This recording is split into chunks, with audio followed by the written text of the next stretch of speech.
యావకాశం ఇచ్చిన సర్వోన్నతుడు ఘనమైన తండ్రికి మొదటిగా లెక్కలేని కృతజ్ఞత స్థుతులు తెలియపరుస్తూ మరి వాక్యంతో ప్రార్థించిన చిట్టుబాబు గారికి కూడా వచ్చిన మీ అందరికీ మరొకసారి క్రీస్తునామన హృదయపూర్వక వందనాలు తెలియపరుస్తూ గ్రంథం నుండి విలువైన మాటలు మనం నేర్చుకుందాం. మన ఆరాధనలో ప్రారంభ ప్రార్థన మొదటగా ప్రార్థన అయింది, పాటలైంది. మరి మూడవదిగా వాక్య పరిచయంలో వచ్చాం కనుక మరి వాక్యం చెప్పేటప్పుడు మీరందరూ కూడా మీ మనసులో వాక్యం మీద కేంద్రీకరించాలి. చెప్తున్న మాటలు తప్ప మరొక మాట ఇక్కడ వినపడకూడదు. ఎందుకంటే మనం అందరం వాక్యాన్ని గౌరవించవలసిన వారమే ఉన్నాం కనుక బయట ఎంత డిస్టర్బ్ ఉన్నా కూడా దయచేసి మీ మనసులు ఇక్కడే ఉండొచ్చగలిగితే చెప్పే పాఠం అర్థమయ్యే అవకాశం ఉంటుంది. అలాగే లైవ్ లో కూడా అనేక ప్రాంతాల నుంచి మరి దేవుడి యొక్క వాక్యాన్ని మమ్మల్ని బలపరుస్తూ ప్రోత్సహిస్తున్నారు. ఆయా గ్రామాల్లో ఉన్న వారందరికీ కూడా తాటిపూర్తి సంఘం నుంచి హృదయపూర్వక వందనాలు తెలియపరుస్తూ ప్రార్థన చేసుకుని మనం వాక్యానికి వెళ్దాం. ప్రార్థన. సకల ఆశీర్వాదాలకు కారణభూతుడు అయిన తండ్రి మీకు స్తోత్రం. మీరు ఇచ్చిన సమయంలో మీ గ్రంథం నుంచి విలువైన మాటలు మేము నేర్చుకోవడానికి సిద్ధపరచుండగా ఈ పరిశుద్ధాత్మ సహాయంలో జ్ఞానములు మాకు ఇవ్వండి. అబద్ధములు అసత్యములు మా నోటను రానివ్వకుండా కాపాడండి. మీరే మా అందరికీ కూడా విని చెవులను గ్రహించి హృదయాలను ప్రసాదించండి. వాక్యానికి వ్యతిరేకమైన తండ్రి నడతలు తలంపులు మాలో ఉంటే మీ వాక్యం ద్వారా సరిదిద్దుకుని వదులుకునే మనసును మాకు ఇవ్వండి. మరి తండ్రి మీ వాక్యానుసారంగా మేము బ్రతుకుతున్నట్లయితే మరి ఎక్కువగా వాక్యం ద్వారా మమ్మల్ని బలపరిచి మీ చిత్తానుసారంగా నడిపించి మరి ఈ లోపల మీ నామకు మైండ్ తెచ్చేవారుగా సంఘం ద్వారా మమ్మల్ని ఎల్లప్పుడూ ఉంచమని మరి తండ్రి ఈ చెప్పే మాటలు మరి మా హృదయాలు కదిలించడానికి గ్రహించి మీ వాక్యానుసారంగా మిమ్మల్ని యథార్థంగా ఆరాధించుకునే పరిస్థితులు మా అందరికీ ప్రసాదించండి. ఘనత మహిమ ప్రభావం పొందాలి. మా ప్రార్థన ఆలకించి ప్రార్థనకు ప్రతిఫలం దయచేయగలరు. యేసుక్రీస్తు పరిశుద్ధ నామని ప్రార్థన అడుగుచున్నాము తండ్రి. ఆమేన్. విలువైన దేవుడి సంగతులు గ్రంథం నుండి మనం నేర్చుకోవడానికి ప్రయత్నించేద్దాం. గ్రంథంలో ఎన్నో మాటలు మనకి కనపడుతున్నాయి. మరి తండ్రి అయిన దేవుడిని ఆదివారం పునరుత్థానం ఆత్మతోనూ సత్యముతోనూ ఆరాధించవలసిన వారమే మనం ఉన్నాం కనుక మరి రోజు ఆరాధనకు వచ్చిన మనమందరం కూడా ఆరాధిస్తున్నప్పుడు మనం తెలుసుకోవాల్సింది ఒకటేనంటే ముందు మనం నచ్చాలి దైవానికి. మనం నచ్చితే మనం చేసే ఆరాధన కూడా అంగీకరించే అవకాశం ఉంటుంది. ఎందుకంటే కయ్యని హేబేలు గురించి మనకు తెలుసు. దేవుడిని ఆరాధించే విషయంలో అర్పణ తెచ్చారు ఇరువురు, కయ్యను హేబేలు. మొదటి సంతానం మాకు ఆదాము. ఇప్పుడు కూడా అక్కడ వాళ్ళిద్దరి పరిస్థితులు మనం ఆలోచిస్తే ఆ ఇరువురి నుంచి కూడా మనకి నేర్పించే దైవం పాఠం ఏంటంటే మనం తెచ్చే అర్పణ ఎంత ముఖ్యమో మనం కూడా అంతే ముఖ్యం.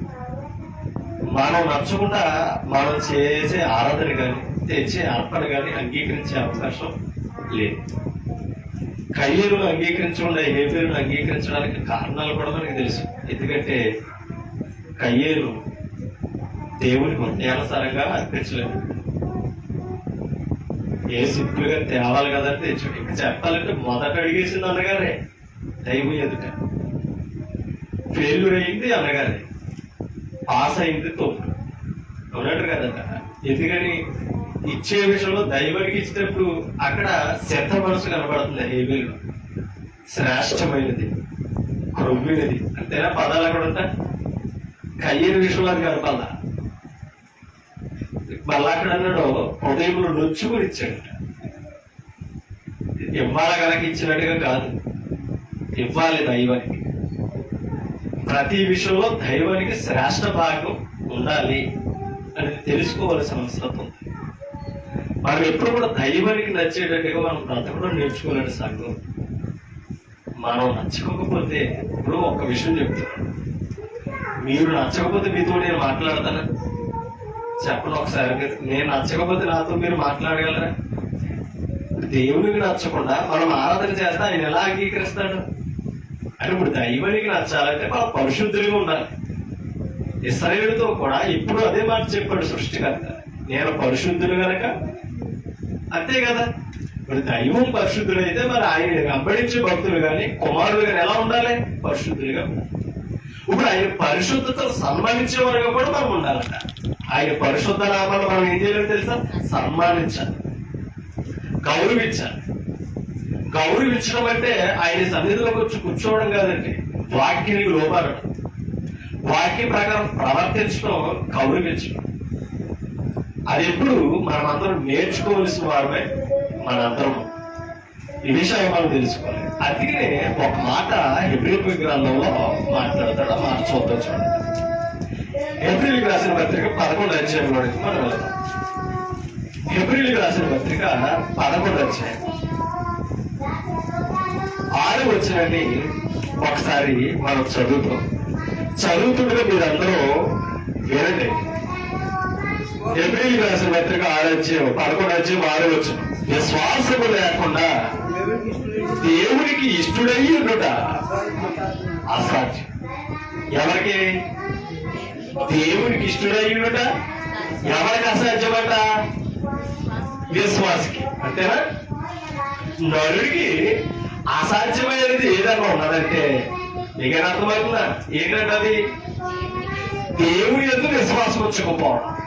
ఇప్పుడు దేవుని యందు మనం విశ్వాసం ఉంచకపోతే అక్కడ హెబ్రీ గ్రంథకర్త మాట్లాడుతూ విశ్వాసం లేకుండా దేవునికి ఇష్టడై ఉంట అంటే విశ్వాసం లేకుండా దేవునికి నచ్చడం ఉండడం కదంట. ఇప్పుడు దేవునికి నచ్చాలంటే మనలో ఏం కనపడాలి? విశ్వాసం. మీకేనా అర్థమవుతుందా? విశ్వాసం కనపడాలట. ఎందుకు అంటే ఒక మాట మీకు చూపిస్తానో చూడండి. 12వ అధ్యాయంలోకి రండి. ఇదే పుస్తకంలో 12వ అధ్యాయంలోకి 2వ వచనాన్ని మనం చదువుతాం. 2వ వచనం అంటే 1, 2 వచనాలు కలిసే ఉంటాయి. ప్రతి భారమును, ఓకేనా? అక్కడ చూడండి 2వ లైన్లో ప్రతి భారమును సులువుగా చిక్కులు పెట్టు పాపమును విడిచిపెట్టి. ఎవరో పరిశుద్ధులు, ఓకేనా? పరిశుద్ధులు ఏం చేయాలని తెలుసా? ప్రతి భారమును సులువుగా చిక్కులు పెట్టే పాపను మనం ఏం చేసుకోవాలంట? విడిచిపెట్టాలి. అది నేర్చుకోవాలండి. ఎందుకు అక్కడ చెప్తున్నాడు? విశ్వాసములకు కర్త. అలా చూడండి, విశ్వాసములకు కర్తయు దానిని కొనసాగించు వారులైన యేసు వైపు అది ఇప్పుడు ప్రతి భారాన్ని భరించి సులువుగా చిక్కులు పెట్టు పాపాన్ని మనం విడిచిపెట్టుకోవాలంటే ఎవరి వైపు చూడాలట? అర్థమవుతుందా? ఎవరి వైపు చూడాలంట? మనం యేసు వైపు చూడాలి. ఎందుకని?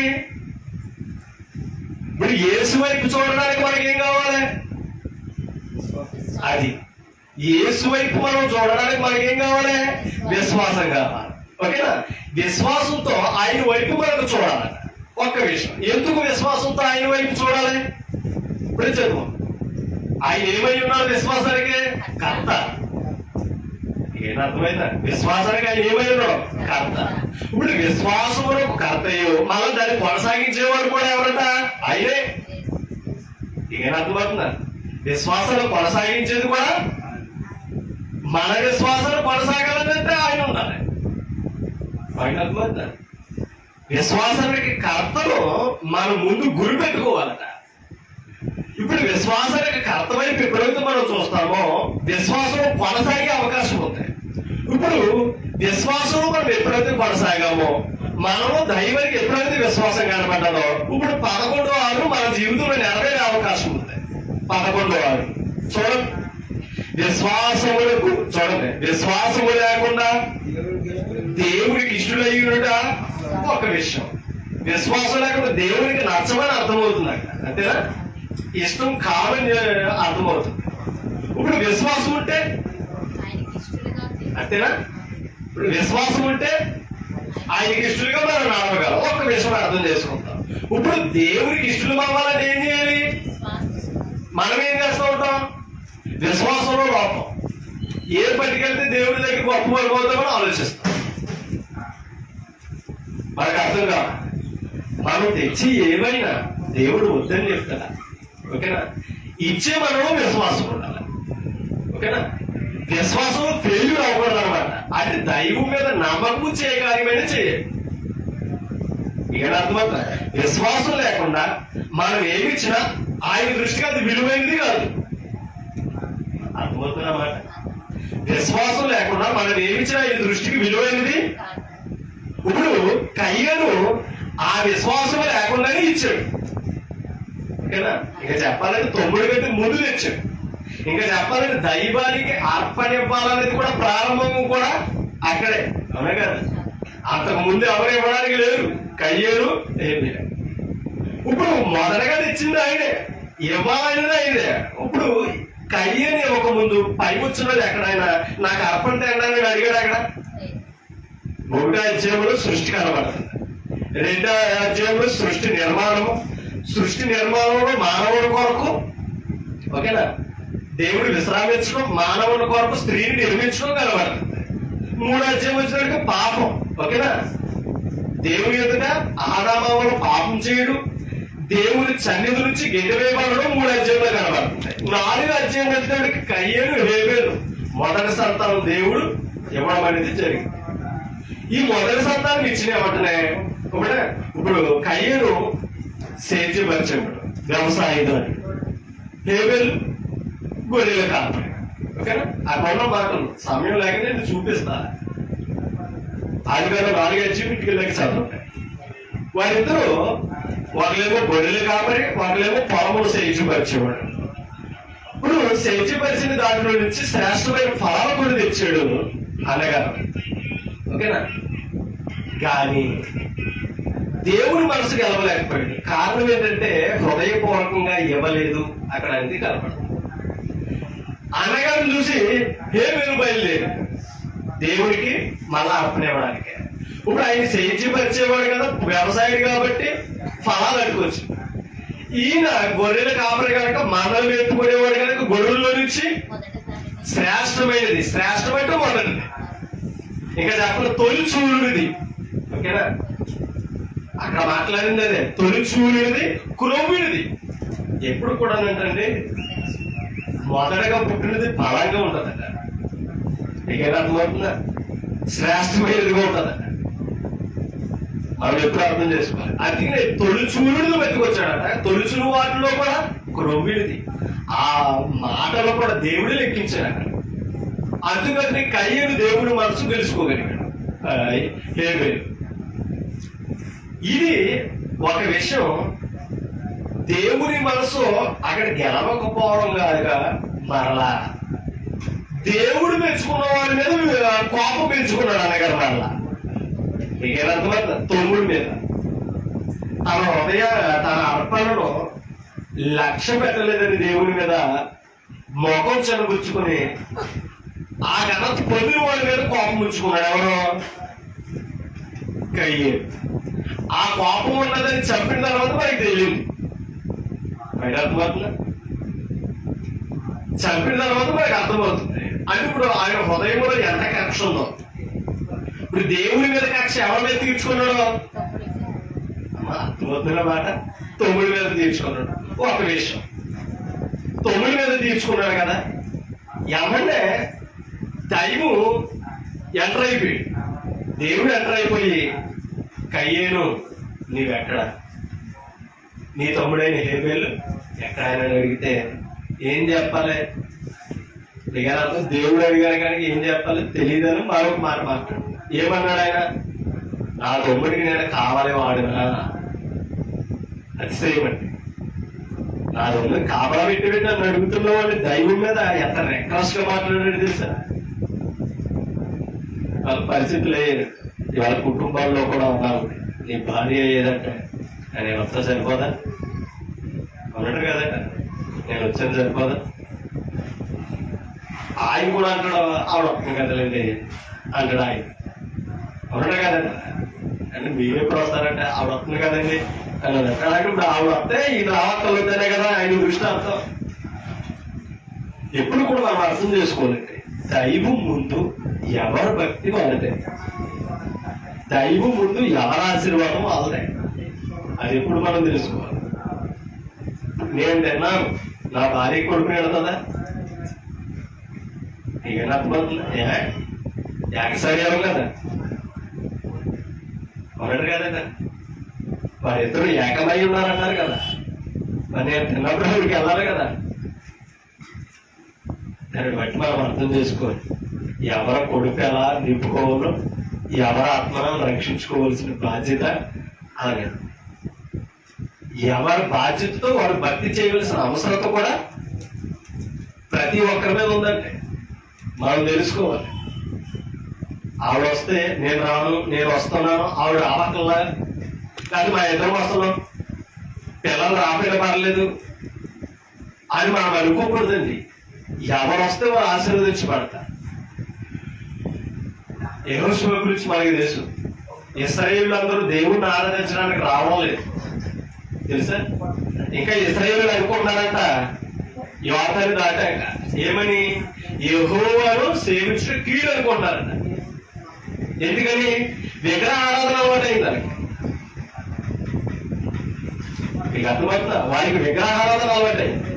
అది కాబట్టి సేవించడం, యెహోవాని సేవించడం కీడనికి వస్తే యెహోషువ కూడా మంచి నిర్ణయం తీసుకుంది. మీకు నచ్చిన వారిని మీరు ఆరాధించారు. దాని అర్థం ఏంటంటే, నది అవతల మీ పితరులు ఆరాధించారు కదా, వాటిని ఆరాధిస్తారో వాటిని ఆరాధించు.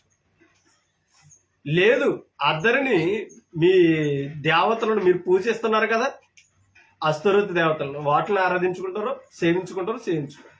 కానీ నేనును నా ఇంటి, ఆ మాట చూడండి, నేనును నా ఇంటి. ఎప్పుడు కూడా అది అర్థం చేసుకోవాలి.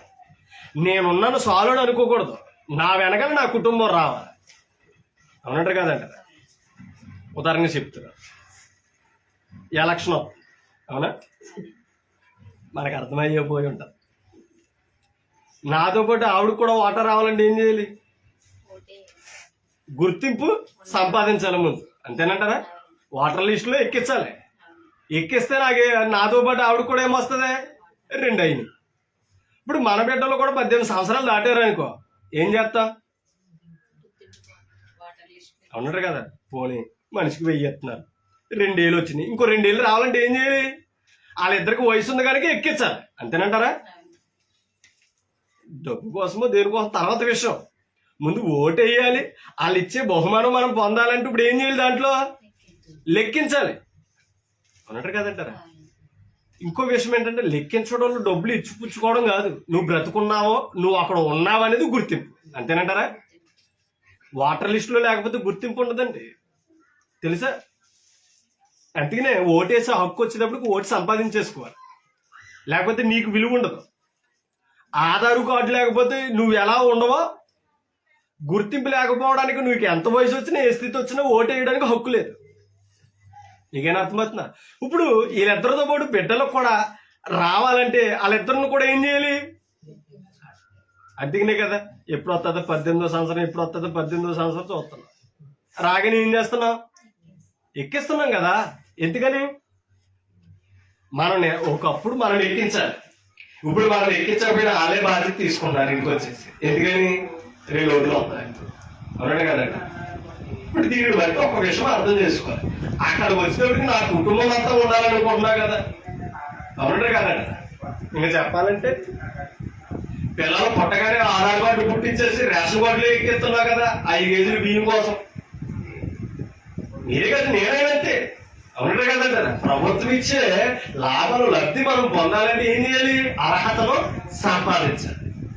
ఇప్పుడు నేను అంటున్నాను, 5 కేజీలు బియ్యానికి, ఒక కాగితానికి ఇన్ని ప్రయత్నాలు మనం చేస్తున్నాం కదా, అంటే నీకు ఉంది, పొందుకుంటాం, ఇస్తాం, కానీ దానికి అర్హత ఉంది. అర్హతను సంపాదించుకోగానే మొత్తం అవన్నీ మనం లాభాలు సంపాదిస్తున్నాం కదా. ఒక విషయం చెప్తున్నాను మీకు, మరి దైవం ముందు ఆశీర్వాదం సంపాదించాలంటే నీ భార్యకి ఎలా వస్తుంది? నువ్వే వస్తాయి. నీకేనా అర్థమవుతుందా? ఓటుకు దగ్గర ఉన్న విలువ కూడా భక్తి దగ్గర నీ భార్యకి లేదు, అవును కదా. కొద్ది భారంగానే ఉన్నాయి మాటలు. నీ భార్యకి ఓటు మీద ఉన్న విలువ కూడా ఎవరి మీద లేదు, దైవం మీద లేదు. అది నీ దగ్గర లాభం లేదన్నమాట. అంతేనంటారా? అంటే అక్కడ కొత్తగానే అందరూ లాభం వచ్చేంత కదా, ఇక్కడ అలా రాదు. ఇక్కడ పరీక్షలు ఉంటాయి. ఇక్కడ శ్రమ, ఓర్పు నిరీక్షణ ఉంటాయి కదంట. ఓర్పు పరీక్ష నిరీక్షణను కలుగు చేయదు. ఇన్ని ఉంటాయి. టెస్టింగ్ ఉంటుంది. ఎందుకంటే జీవితంలో మనం నిలబడాలంటే దైవం ముందు. యేసు ప్రభు కూడా తండ్రి ముందు నిలబడడానికే టెస్ట్ అండి. తెలుసా? ఎన్ని శ్రమలు అనుభవించాడండి. దైవ కుమారుడేనని అఫీషియల్ గా వచ్చేసి అఫీషియల్ గా ప్రాణం పెట్టేసి వెళ్ళిపోయాడు ఆయన. ఒక నరుడికి బాధ ఎంత ఉంటుందో భూమి మీద అదంతా అనుభవించాడండి. ఒక దైవ కుమారుడు, దేవుడు అయ్యుండి క్రీస్తు పరలోకంలో నిత్యాత్మలో తండ్రి దగ్గర ఆరాధికుడు అయ్యుండి ఆయన తగ్గించుకుని శరీరంలో వచ్చి ఒక నరుడు ఎన్ని శ్రమలు పడతాడో అన్ని పొందగలిగాడు. అందుకనే మనతో సమాన అనుభవం కలిగిన వాడయ్యాడట యేసుక్రీస్తు. అన్ని విషయంలో పాస్ అయ్యాడు యేసుక్రీస్తు. కారణం ఏంటి తెలుసా? దైవ చిత్తంలో నిలబడాలి. ఆయన తర్వాత పిలవబడిన 12 మంది అపోస్తులు కూడా శ్రమలతోటే పరీక్షలతోటే జీవితాన్ని ముగించారండి. వారి క్రీస్తునందు ఉన్నాం కదా, ఏ కష్టము ఉన్నదో క్రీస్తుని నమ్ముకుంటే ఏ బాధ ఉన్నవారన్నట్టుగా బ్రతికారు అపోస్తులు. ఆమె శ్రమలు అనుభవించారండి. తాముని రక్షించుకోవడం కొరకు క్రీస్తులు నెరవేర్చిన త్యాగాన్ని తెలియజేయడం కొరకు ప్రాణాలు పోసారండి. ప్రాణాలు పోసారు. తెలుసా? మనకి ఏమాత్రం కష్టం లేదండి. మనకున్న కష్టం ఏంటంటే కుటుంబాలను గెలవాలి, సంఘంలో కూర్చోబెట్టాలి. ఎక్కడ గెలవలేకపోతాం. ఇక అర్థమైందా? భార్య మాట వినకపోతే నాకెందుకు వచ్చిన గొడవలే అది సరిదిద్దేసుకుంటున్నాం. అది శ్రమలు అనిపిస్తుంది వాడికి. అక్కడికి గెలవాలి. నీకు ఆ పని పెట్టాడేమో, అక్కడే నీకు పరీక్షిస్తున్నాడేమో.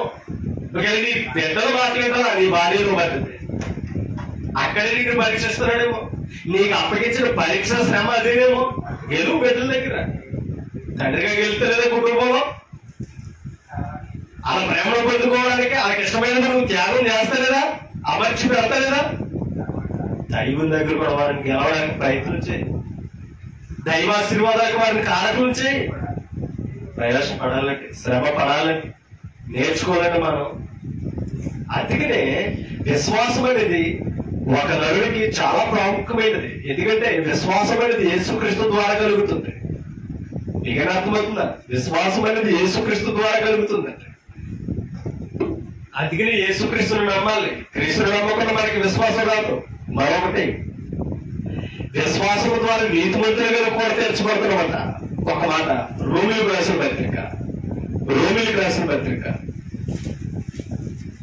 3వ అధ్యాయం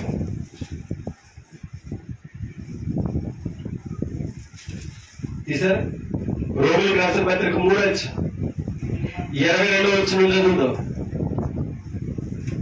అది యేసుక్రీస్తునందలి విశ్వాసమూలమైనదై నమ్మువారందరికీ కలుగు దేవుని నీతి అయి ఉన్నది.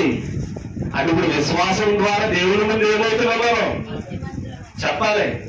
విశ్వాసం ప్రభు ద్వారా దేవుని ముందు ఎలా తీరుస్తుంది? నీతిమంతులుగా. అంటే విశ్వాసం లేకుండా దేవుడికి ఇష్టలు బాబో నీతిమంతులుగా తీర్చబడే అవకాశం కూడా చెప్పాలి. మీరు నీతిమంతులుగా తీర్చబడే అవకాశం కూడా మనకి లేదు. అర్థం చేసుకోవాలి. అందుకనే క్రీస్తు యేసునందలి విశ్వాస మూలమైనదై దేవుడి ఎదుట నీతి కలుగుతుంది, నీతిమంతులుగా తీర్చు. అందుకనే విశ్వాసం ప్రాముఖ్యమైనదని చెప్తుంది. మరొక మాట మీకు చూపిస్తాను చూడండి. ఆది కాండంలోనికి మనం వెళ్తాం.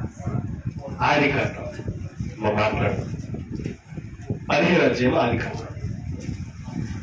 కాండం 15వ అధ్యాయం 6వ వచనాన్ని చదువుతాం. 15వ అధ్యాయం 6వ వచనం. ఆది కాండం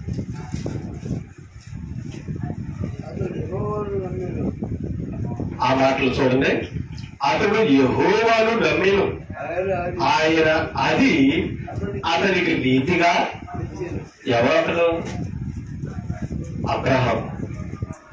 అబ్రహాం యెహోవాను ఏం చేశాడంట? నమ్మెను. అది యేసు ప్రభు కూడా శిష్యులతో చెప్పినదే, నమ్ముట నీ వలనైతే. ఓకేనా? మనం నమ్మాలంటే నమ్మకం బలమైనది. లోపల సామెత ఉంటుంది, నమ్మకమే జీవితం. అంతే కదా? నమ్మకం లేకపోతే జీవితం కూడా ఉండదు. ఇప్పుడు నమ్మకం, ఆ నమ్మకమే కొత్త నిబంధన విశ్వాసం. ఇప్పుడు అబ్రహాము దేవుడు నమ్మారు కనుక ఆ నమ్మకం ద్వారా ఆ నమ్మకాన్ని ఆయనకి ఎలా మార్చాడంటది? నీతిగా వచ్చాడంట. అంటే ఇప్పుడు విశ్వాసం లేకుండా, నమ్మకం లేకుండా దైవం ముందు నీతిమంతులుగా తెచ్చిపోయే అవకాశం లేదు. పోనీ ఎక్కడే మాట్లాడాలంటే కాదు, ఈ అబ్రహాముని అపోస్తలుడైన పౌలు రోమపత్రికలో కూడా జ్ఞాపకం చేసిండు, పరిశుద్ధులకి జ్ఞాపకం చేస్తాడు. ఎందుకంటే విశ్వాసానికి ఆధారం లేనప్పుడు. ఓకేనా? విశ్వాసములకు ఆధారం లేనప్పుడు విశ్వాసం ఉంచాడంటే ఎవరో? అబ్రహాం. మనకు ఆధారం ఉంది, క్రీస్తు ఆధారం ఉన్నాడు, వాక్యం ఆధారం ఉంది, అయినా నమ్మడానికే బలహీనత. ఇక అయినా నమ్మడానికి మనకు బలహీనత, వంకలు. ఎలాగండి? ఇక అర్థమవుతుందా? దేవుడు ఎవరో తెలియకముందు విశ్వాసం ఉంచాడండి. అది అబ్రహాంలో ఉన్న క్వాలిటీ తెలుసా? అన్యులలో పుట్టినవాడండి అబ్రహాం. తెలుసా? అబ్రహాము అన్య జాతులు పుట్టినవాడండి, విగ్రహారాధికుడండి. కానీ తండ్రి అయిన దేవుడు పిలవగానే వచ్చేసాడంతే. అన్యులలో నుండి పిలవగానే వచ్చేసాడు అబ్రహాం. తెలుసా? వచ్చి దేవుడు చూపించిన స్థలాలకి వెళ్ళాడంతే. ఇక అర్థమవుతుందా? నిన్ను ఆశీర్వదిస్తాను, నీ సంతానం ఎలా ఉంటుంది అంటారు. వచ్చేదంతే. వచ్చేసాక పైకి వచ్చిన అదేనంటే, నువ్వు ఎత్తేస్తే ఏంటో ప్రభు, నాకు సంతానం లేదు, నాకు కుమారుడు అనుగ్రహింపబడినప్పుడు నువ్వు ఎన్నేస్తే ఏంటి అని మాట్లాడాడు. 75 సంవత్సరాల్లో వాగ్దానం చేశాడంటే దేవుడు, నీకు కుమారుడిని ఇస్తాను. 100 ఏళ్ళు పొందుకున్నాడు అబ్రహాం. అవునా కదా? కరెక్ట్. ఎన్ని సంవత్సరాలు ఎదురు చూసాడు చెప్పండి? ఎలా చూడగలిగాడు చెప్పండి? నమ్మకం. వల్ల దేవుడు ఇస్తానో నేను పొందుతానో నమ్మకం ఎందుకు కలిగింది తెలుసా? ఆ నమ్మకాన్ని బట్టి 25 సంవత్సరాలు పరీక్షించాడు. భార్య కోల్పోయింది విశ్వాసం. ఉన్నాయి కదా? మన భార్యలు ఎలా ఉన్నారో అబ్రహాము భార్య కూడా విశ్వాసంలో కోల్పోయింది. అక్కడ కూడా పరీక్ష పెట్టాడు తెలుసా? మరలా కుమారుడు పుట్టినప్పుడు మాట్లాడు. ఇప్పుడు కూడా ఏంటంటే దైవ కార్యాలు, దైవ ఆశీర్వాదాలు కూడా టెస్ట్తో కూడి ఉంటాయి. ఒక విషయం చెప్తున్నాడు, 20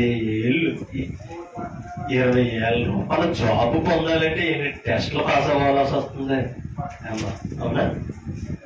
20,000 రూపాయల ఉద్యోగాలు పొందడానికి ఎన్ని టెస్టులు పొందవలసి వస్తుంది, ఎన్ని పరీక్షలు నిలబడవలసి వస్తుంది. నేను అంటాను, పరలోకంలో శాశ్వత కాలం అండి మనకి ఇచ్చే జీవితం క్రీస్తు ద్వారా. తెలుసా? సంఘం ద్వారా, వాక్యం ద్వారా మనకి ఇచ్చే లైఫ్ ఏంటి తెలుసా? ఎటర్నల్ లైఫ్, నిత్యముండే లైఫ్. మరి అక్కడ ఆ మాత్రం పరీక్షించడానికే క్రీస్తు అర్హతుడు కాదా? అమ్మా, నిత్యము ఉండే పరలోకాన్ని మనం లభ్యస్తానన్నప్పుడు, మనకి ఇస్తానన్నప్పుడు నేను టచ్ చేయడా? నీలో ఉన్న క్వాలిటీ ఏదో తెలుసుకోడా? అర్హత లేదా? నీకు నిలబడవా? అమ్మా, ఉద్యోగం వస్తుందో లేదో తెలియదు. ఇవాళ 10th క్లాస్ పాస్ అవ్వడానికి నువ్వు ఎంత కృషి చేస్తున్నావు? అవునండి కదా? కదా, అన్ని క్లాసులు వెళ్తుంటే 10th క్లాస్ వచ్చినప్పటికీ నీకు భయం. ఇక్కడే రిజల్ట్ వస్తే మంచి క్లాస్కి వెళ్తా. తెలుసా? వాళ్ళు ఇచ్చిన ఆ పాస్ ఎగ్జాంపుల్ పొందితే 10th లో దొరికే భాగ్యం ఏంటి తెలుసా అండి? అంటే 10th ఫలితం ఈ 9 సంవత్సరాలనే కనబడుతుంది. చదువు నిర్లక్ష్యంగా చూస్తారంటే చదువు జీవితాన్ని ఇస్తుంది కాదనంటలా.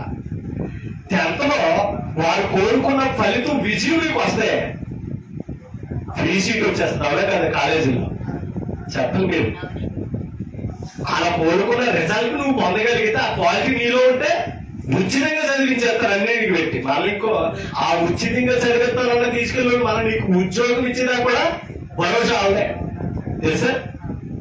నీ జీవితకాలం నువ్వు ఎన్ని చదవాలనుకున్నా చదివించేసి నీ టాలెంట్ పరీక్షించి తగిన ఉద్యోగాన్ని ఇచ్చి నిన్ను సత్కరిస్తారు.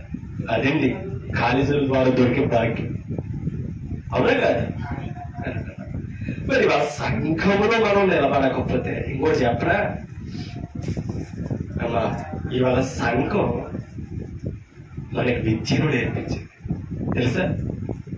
సంఘంలో వాక్యం నేర్చుకుని మనం నిలబడకపోతే, సంఘంలో మనం పాస్ అవ్వతే పరలోకంలో ప్రవేశం లేదంతే. ఓకేనా? మీకు అర్థమయ్యేలా చెప్తున్నాను. సంఘం స్కూల్ లాంటిది అనమాట. పరీక్ష నీకు ఇందులో కూడా ఫలితాలు విజయాలు వస్తాయి. నువ్వు నేర్చుకోవాలి.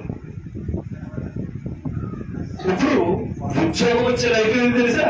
పరలోకం. అది మన కష్టానికి ఫలితం, జీవితం. వాక్యానుసారమైన క్రియలతో కూడి సంఘంలో మనం బ్రతకగలిగితే అదే ప్రభు అన్నాడు. 30 దంతులు 60 దంతులు 100 ఆప్షన్ ఇచ్చాడు. మిగిలినంత కనీసం 30 నువ్వు సంఘంలో పాస్ అవ్వగలిగితే పరలోకంలో చూడండి. ఆలోచించండి. అంటే 30 కూడా పాస్ అవుతామో లేదని గ్యారంటీ లేదండి. ఎందుకంటే పరమ విద్య. మీకు ఎలా అర్థమవుతుందా? వీళ్ళ పవిత్ర పాస్ అయ్యి ఫోన్ చేసి ఎంత 450 కాదు, పాస్ మార్క్ 500కి 369. ఇంచుమించు పాస్ మార్కులు ఎంత ఇచ్చారు? 250 టోటల్ చెప్పలేదు. ఓకేనా? ఎంత అని ఇస్తారు, దానిని బట్టి గెలిచారు. ఇప్పుడు టాలెంటెడ్ అంటే రిచ్ క్వాలిటీ కలిగిన వాడు, నెంబర్ 1 స్టూడెంట్ అని ఆ గుర్తింపులో రావాలంటే వాళ్ళు ఇచ్చిన మార్కులు నిలబడాలి. అంతేనా?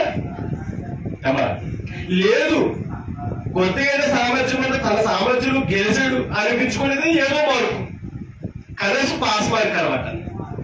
అయితే ఇప్పుడు వాళ్ళ దృష్టిలో నువ్వు నెంబర్ 1 స్టూడెంట్ కావాలంటే వాళ్ళు పెట్టిన టెస్ట్ లో, వాళ్ళు పెట్టిన మార్క్స్ లో నువ్వు స్థానం పొందాలి. అంతేనంటారా? సంఘంలో కూడా అంతే. నువ్వు భూమి మీద ఉన్నంత కాలం, క్రీస్తుని విశ్వాసంలో రక్షణలో అడుగుపెట్టినంత కాలం, అక్కడికి వెళ్ళేదాకా నువ్వేం చేయాలి తెలుసా?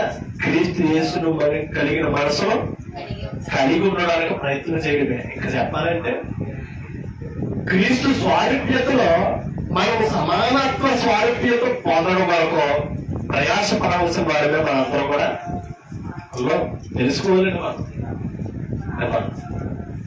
దీని కొరకు మనం ఎన్ని శ్రమలైనా పొందవలసిన అవసరత, బాధ్యత మన మీద ఉంది. లేకపోతే మనం ఫెయిల్ అయిపోతే తప్పని పాస్ అవ్వం.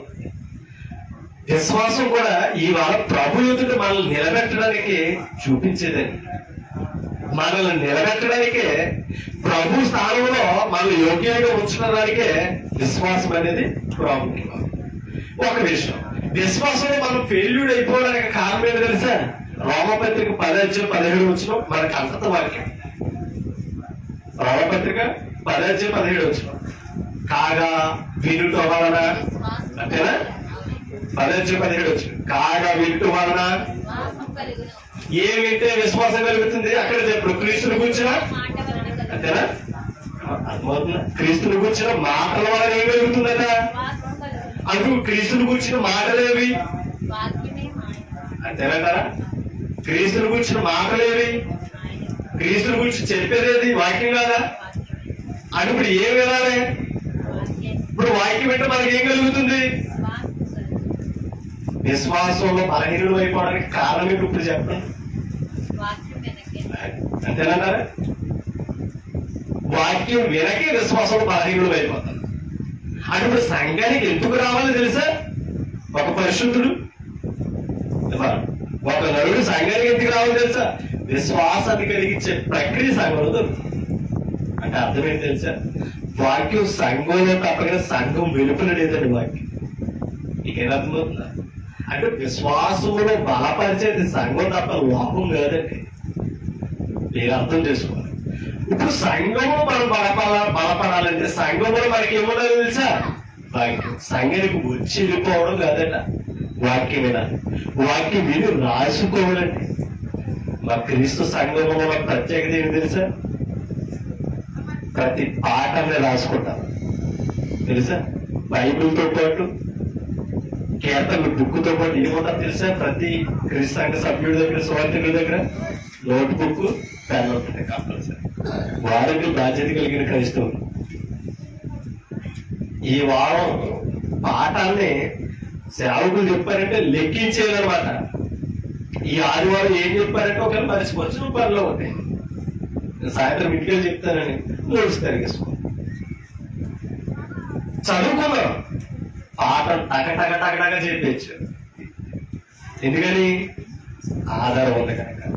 అక్కడ ఉన్నది ఇక్కడికి రావాలంటే నువ్వు అక్కడ ఉన్నదని నీ వారమంతా ఏం చేయాలి తెలుసా? ఇక్కడికి ఎక్కించుకోవాలి. అమ్మ, పుస్తకాల్లో ఉన్న చదువు ఇక్కడికి ఎలా వస్తుంది చెప్పండి మీరు? పుస్తకాల్లో ఉన్న చదువు ఇక్కడ ఎలా, ఈ మెమరీ ఎలా ఉంటుంది? ఎలా ఇవ్వబడుతుందంటే ధ్యానం, రాత్రి పగల్లో నిద్ర, ఆహారాలు మారి అంతే. అవునంటే కదంటే నెంబర్ 1 స్టూడెంట్ అని గుర్తింపు పొందడం వరకు నిద్ర మానేస్తాడు, ఆకలి మానేస్తాడు, కృషి చేస్తాడు. ఆ పుస్తకాల్లో ఉన్నది ఇక్కడ స్టోరేజ్ చేసుకుంటాడు అనమాట. అక్కడక్క ఎక్కడ ఉన్నది కాబట్టి పరీక్షలో పేపర్ అనేది దిద్దేయగలుగుతున్నాడు. ఉన్నాడు కదండి. ఇప్పుడు పేపర్ పక్కన ఏమన్నా ఆన్సర్ ఏమైనా ఉంటుందా?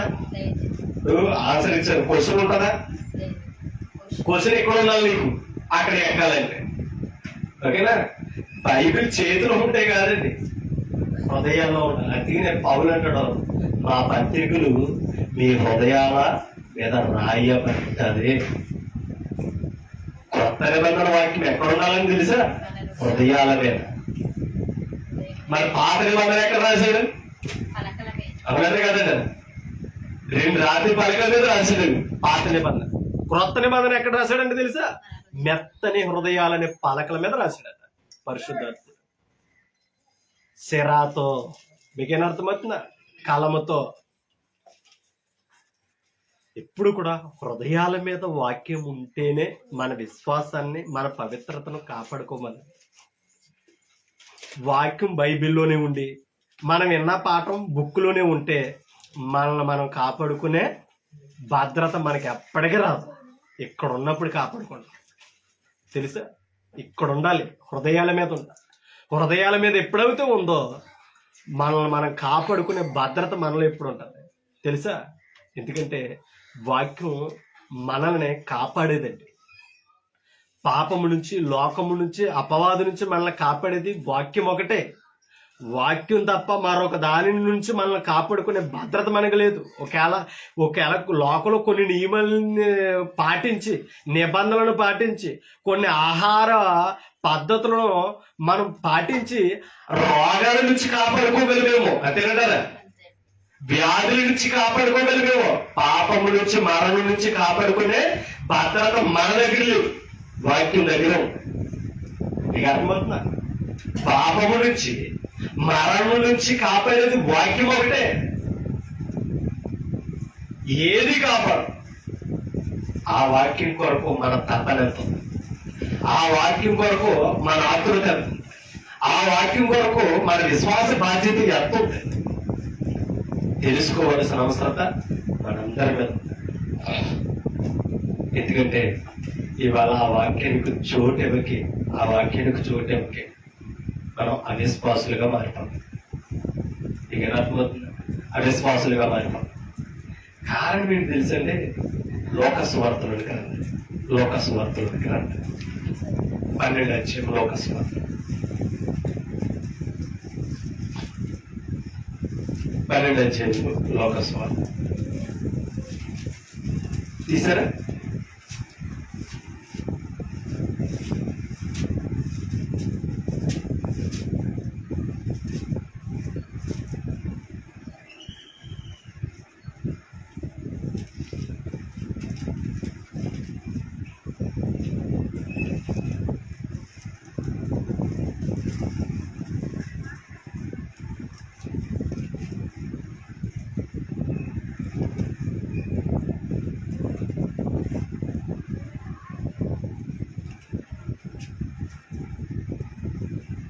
క్షమించటం.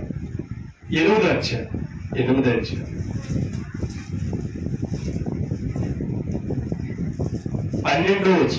నేను అధ్యాయం చెప్తాను. 8వ అధ్యాయం 12వ వచనం. అంటే ఇందాక 30 దంతులు 60 దంతులు 100 అంతలను చూసారా? దానికి ముందు యేసు ప్రభు 4 స్థలాల గురించి చెప్పండి. వాక్యాన్ని విత్తనంతో పోల్చి, ఓకేనా, వాక్య స్థానంలో విత్తనాలు పెట్టి, హృదయ స్థానంలో నేలను పెట్టి, విత్తేవాడి స్థానంలో రైతులు పెట్టి మాట్లాడాడు యేసు ప్రభు ఉపమానాన్ని. ఓకేనా? ఇప్పుడు ఆ ఉపమానంలో పక్షి స్థానంలో ఎవరిని పెట్టాడు? వచ్చిన చెప్తున్నాడు చూడండి. త్రోవ పక్కనుండి వారు వినవారు కానీ నమ్మి రక్షణ పొందకున్నట్లు. అప్పుడు వాక్యం అంటే ఏం కావాలి మనకి? రక్షణ. అంతేనంటారా? ఇప్పుడు ఇందాక మాట మాట్లాడు, నమ్మకము విశ్వాసం. ఓకేనా? వినటం వల్ల ఏం కలుగుతుంది? ఇప్పుడు విశ్వాసం వచ్చిన వాడు నమ్మిన వాడు ఏం చేయాలట? రక్షణ పొందాలి. అదే మార్పు 16 అధ్యాయం 16 వచ్చిన చెప్తాడు. నమ్మి బాప్తిస్మం పొందిన వాడు, అప్పుడు నమ్మిన వాడు స్టెప్పింగ్ వాడు ఏం తీసుకోవాలని తెలుసా? అది నాకు రక్షణ కావాలి. రక్షణ ఇవ్వడానికి మనం దేని కొరకు తెలుసా? బాప్తిస్మం. అమ్మా, రక్షణకి స్టెప్ ఏది తెలుసా? బాప్తిస్మం. మరి ఇన్ని సంవత్సరాల నుంచి వచ్చినా సరే బాప్తిస్మం పొందరమ్మా అని సేవకుడు అడగడం ఏంటండి? నీకు అర్థమవుతున్న పాయింట్? ఇన్ని సంవత్సరాల నుంచి వస్తున్నారమ్మా, బాప్తిస్మం ఇప్పటికే పొందరా అని సేవకుడు అడగడం ఏంటి? మరి ఇన్ని సంవత్సరాల నుంచి నువ్వు వాక్యం వింటున్నావు, నమ్మితే రక్షణ కావాలి కదా. ఇప్పుడు ఆ రక్షణ నిమిత్తం బాప్తిస్మం పొందాలి కదా. ఇప్పుడు ఆ బాప్తిస్మంలో జరిగే ప్రక్రియ ఏంటంటే నీ పాపాన్ని కడుక్కోవడం. అవును కదా? ఆయన నామములు బాప్తిస్మం ద్వారా నువ్వేం చేస్తావో తెలుసా? ఇప్పుడు ఆయన రక్తంలో నీ పాపాన్ని కడుక్కోవాలి. బాప్తిస్మమే ఆయన రక్తం. అమ్మా, బాప్తిస్మం ఆయన నామం ద్వారా నీలోకి ఎప్పుడో వెళ్తున్నావా? ఆయన నామము నువ్వు పొందుకునే బాప్తిస్మం ద్వారా ఆ నీరు రక్తంగా మారుతుంది. పైన అర్థమవుతుందా? ఇప్పుడు ఆ బాప్తిస్మం నీ పాపం విమోచింపబడుతుంది, కడగబడుతుంది. ఇప్పుడు నువ్వు కడుక్కున్నావు కనుక నీ హృదయం నుంచి పాపం పోయింది కదా, నువ్వేమయ్యో రక్షణ పొందావు. ఒక విషయం చెప్పనా? వాక్యం వింటే, విశ్వసిస్తే, నమ్మి రక్షణ దగ్గర అంటే బాప్తిస్మం దగ్గరకు వస్తుంటే రక్షణ ఉంది కదా.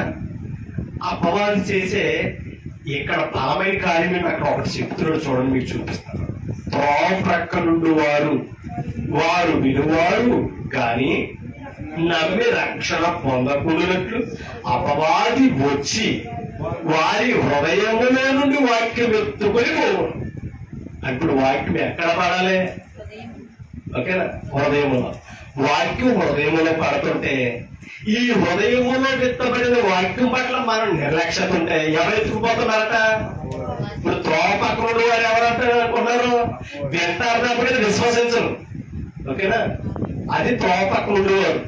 విన్నవాడు విశ్వసించి నమ్మి బాప్తిస్మం పొందాలట. అది విశ్వాసం పట్ల ఉన్న బాధ్యత.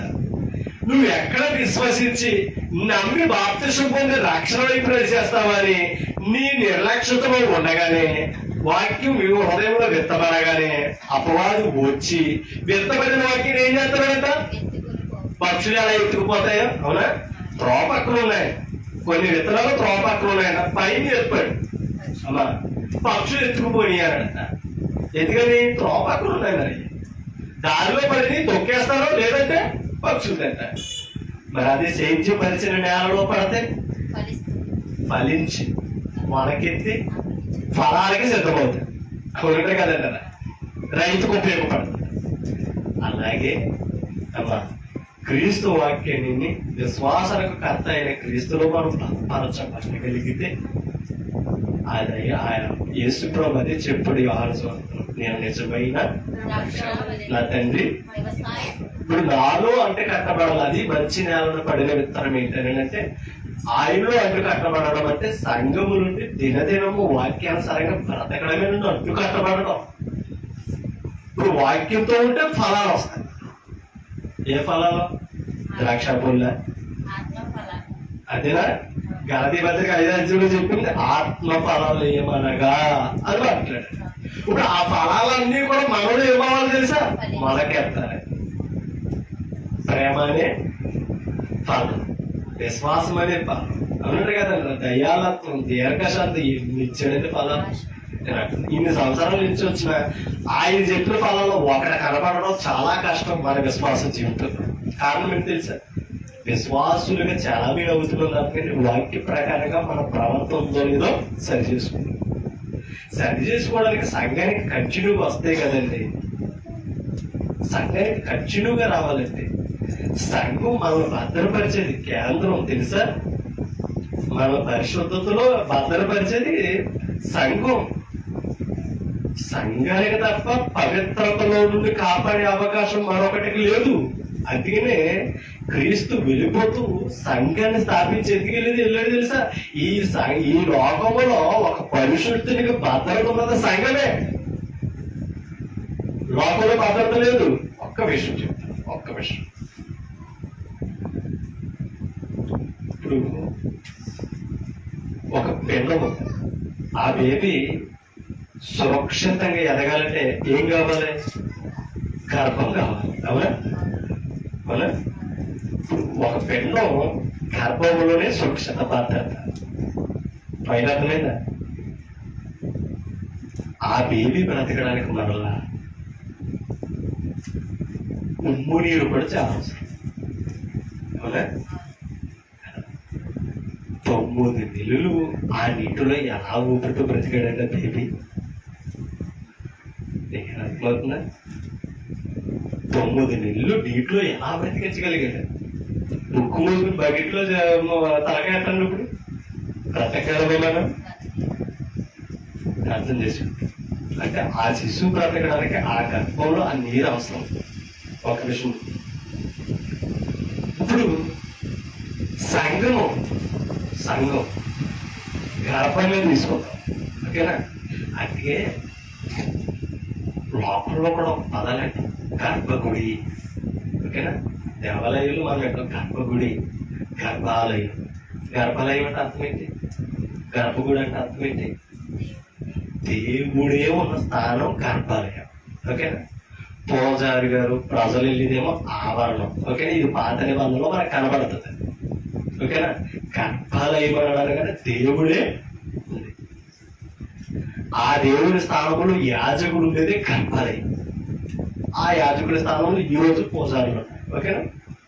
ఇప్పుడు ఆ గర్భాలయము సంఘమైతే, ఓకేనా, ఆ పరిశుద్ధ స్థలం సంఘమైతే ఆ గర్భాలయంలో ఉండేది దైవం.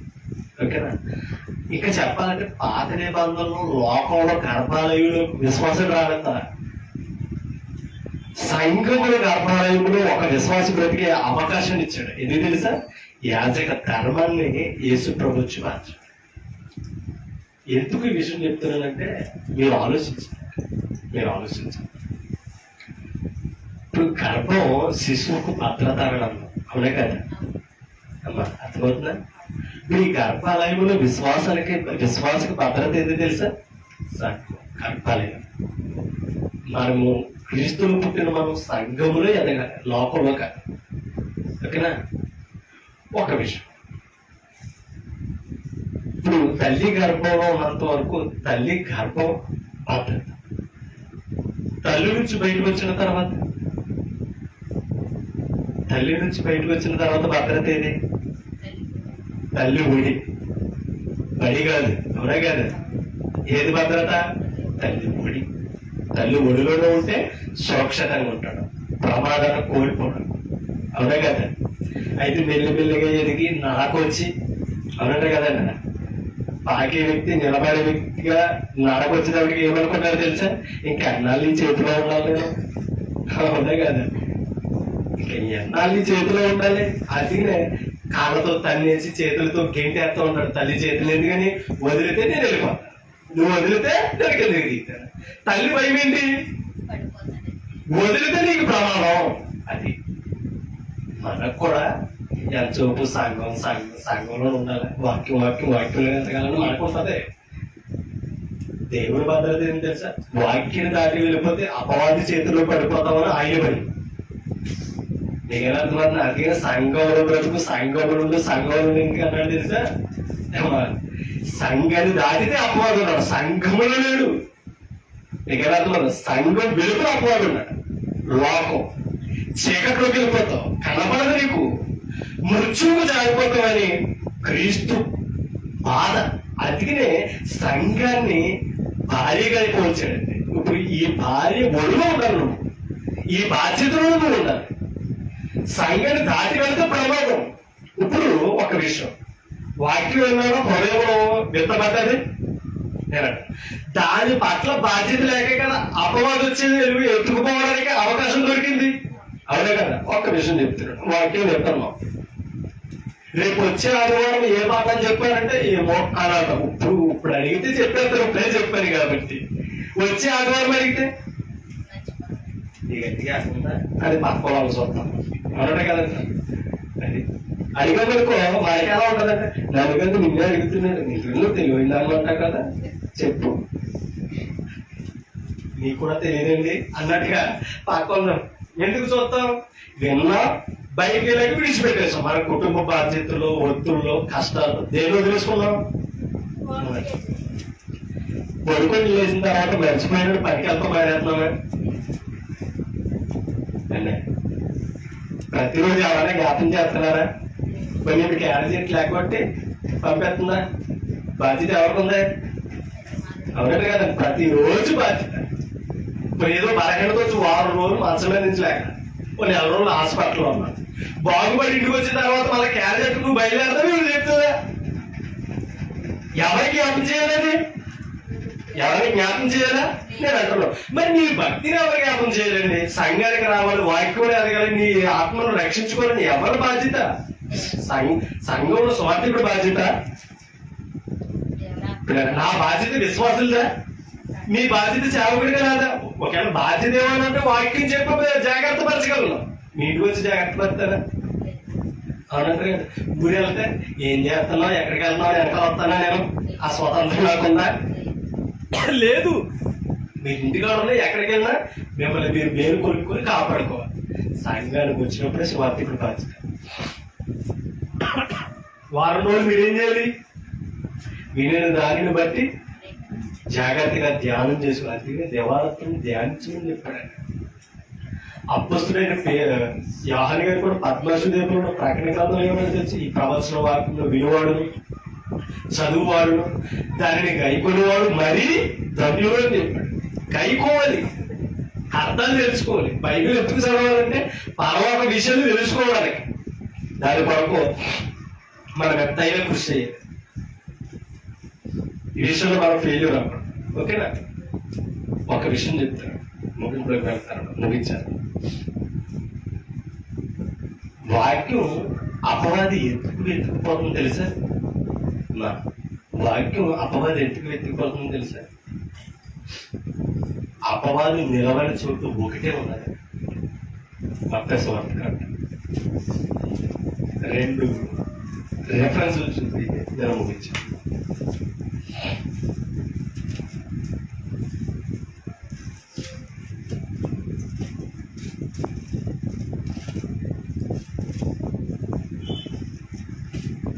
మత్తయి సువార్తలో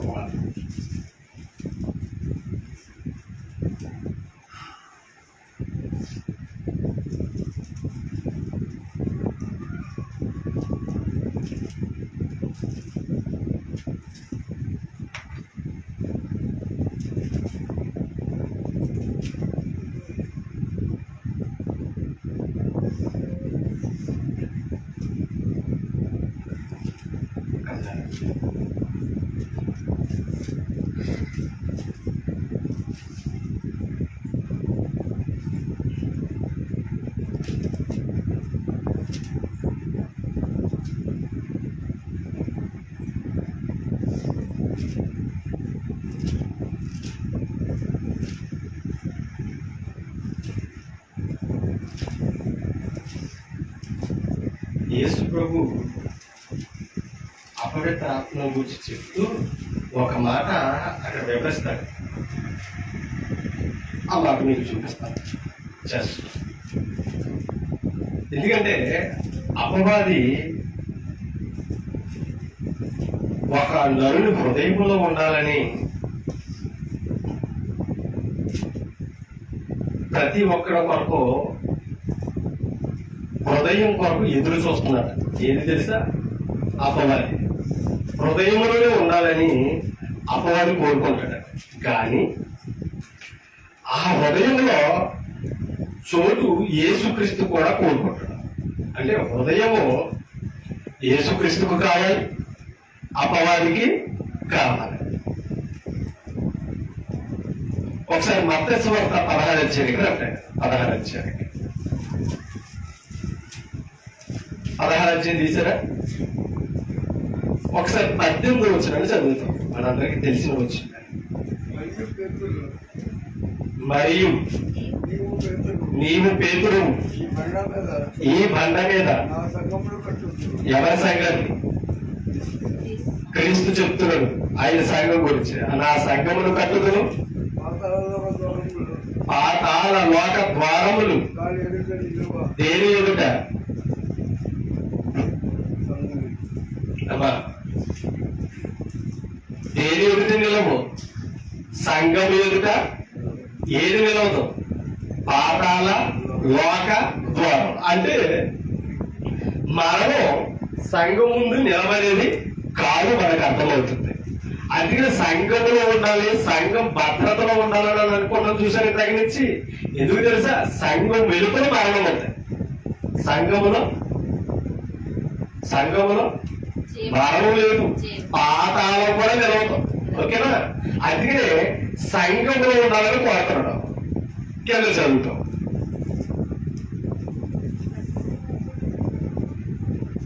కింద చదువుతాం 19. నేను నీతో చెప్పుచున్నాను,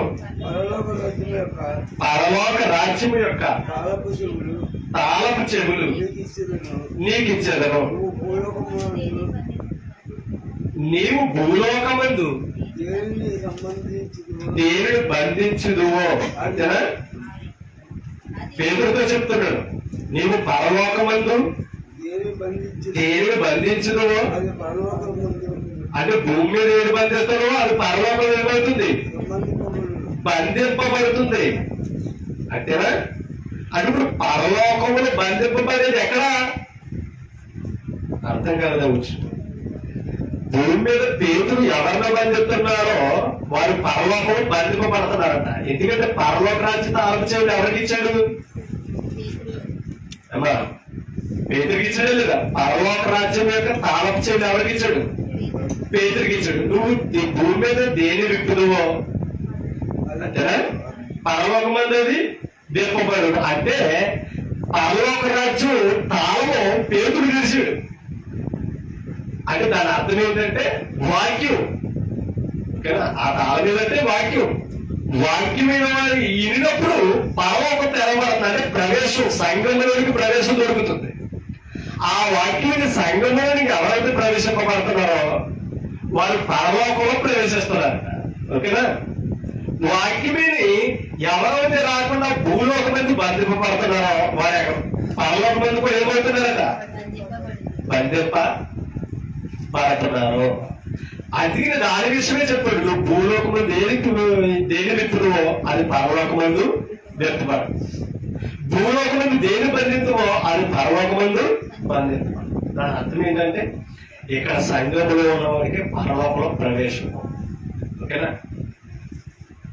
ఇక్కడ సంఘంలో ప్రవేశం లేని వాడికి పరలోకంలో కూడా ఏం లేదట. పరలోకంలో ప్రవేశము లేదని చెప్తున్నాడు. అందుకనే పరలోకం ప్రవేశించాలంటే మనం కంపల్సరీ వాక్యానుసారంగా సంఘములు ఎదుగుతూ విశ్వాసాన్ని కొనసాగించే క్రీస్తులో మనం బ్రతకవలసిన వారమై ఉన్నామని యేసుక్రీస్తు ద్వారా మరి ఇందాక నుంచి మనం నేర్చుకోవడం అనేది జరిగింది. మనం వినే వాక్యం పట్ల నిర్లక్ష్యం ఉంటే ఆ వాక్యము మనం విడిచిపెడితే అమ్మా మన పరలోకానికి వెళ్ళే మార్గాన్ని కూడా కోల్పోయే అవకాశం కూడా ఇస్తుంది. ఎందుకంటే వాక్యం ఎప్పుడైతే మనలోకి వస్తుందో దాని పట్ల మనం నిర్లక్ష్యం ఉంటుంటే ఆ వాక్యం అపవాది ఎత్తుకుపోతుంది. ఎప్పుడైతే అపవాది వెతుకుపోయిందో వాక్యాన్ని, మనం మంచి నేలను పడిన వారిగా ఉండే అవకాశం లేదు. రాతి నేలను, ఇంకా త్రోవ పక్కన మొండ్ల పొదలలోను, ఇంకా మొండ్ల తుప్పలలోను పడిన వారిగా మనం పోలుస్తున్నాడు. కానీ మంచి నేలను ఉండిన వారిగా మనం ఉండాలి ఏమనంటే కంపల్సరీ మనమందరము వాక్యానుసారంగా మనం బ్రతకవలసిన వారమే ఉన్నామని యేసు ప్రభు విలువైన విషయాలు మనకి చెప్పడం అనేది జరిగింది. అందుకనే హృదయం అనే తలుపు దగ్గర యేసు ప్రభు తడుతున్నాడు అని మాట్లాడతారు. హృదయం దగ్గర ఆయన ఉండి తడుతున్నప్పుడు ఆ హృదయపు తలుపులు మనం తెరవలసిన వారమే ఉన్నాం. ఎప్పుడైతే తెరిచామో ఆయన లోపలోనే ప్రవేశించు. అందుకే అనుసవర్తలు అంటాడు, మీరు ఎప్పుడైతే నా ఆజ్ఞలుగా అయికొని నన్ను ప్రేమిస్తారు, నేను నా తండ్రియు మీతో నివసిస్తాను. మేము నీ దగ్గరకు వస్తాం, నువ్వు మాతో ఉంటావు, మేము నీతో ఉంటాం. అప్పుడు మీతో కలిసి భోజనం చేసే అవకాశం ఉందని యేసు ప్రభు చెప్పారు. అది ప్రభురాత్రి భోజనం గురించి చెప్పారు. కాబట్టి ఇవాళ సంఘం ద్వారా మనం నిత్య జీవనాన్ని కాపాడుకునే అవకాశాన్ని తండ్రి దేవుడు మనకి ఇచ్చాడు. దానిని కాపాడుకుందాం, పవిత్రులుగా జీవితం, పరలోకానికి వారసులుగా జీవించాలని నన్ను హెచ్చరించుకుంటూ మిమ్మల్ని హెచ్చరిస్తూ ఓపికలు మీ అందరికీ హృదయపూర్వక వందనాలు క్రీస్తున్నామన్నా తెలియపరుస్తున్నానంటే థ్యాంక్ యూ.